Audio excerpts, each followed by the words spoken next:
వాకర్థావివ సంపృక్తౌ వాకర్థ ప్రతిపత్తయే జగతః పితరౌ వందే పార్వతీ పరమేశ్వరౌ.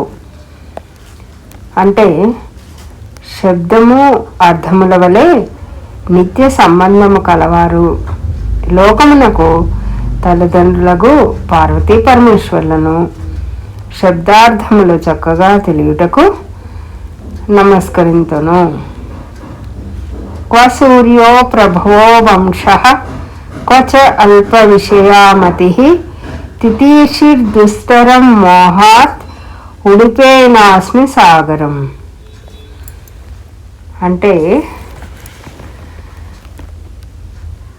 చాలా గొప్పదైన సూర్యవంశం ఎక్కడ, కొంచెం విషయం తెలిసిన నా బుద్ధి ఎక్కడ. అంటే సూర్యవంశానికి నా బుద్ధికి మధ్య చాలా తేడా ఉన్నదని భావం.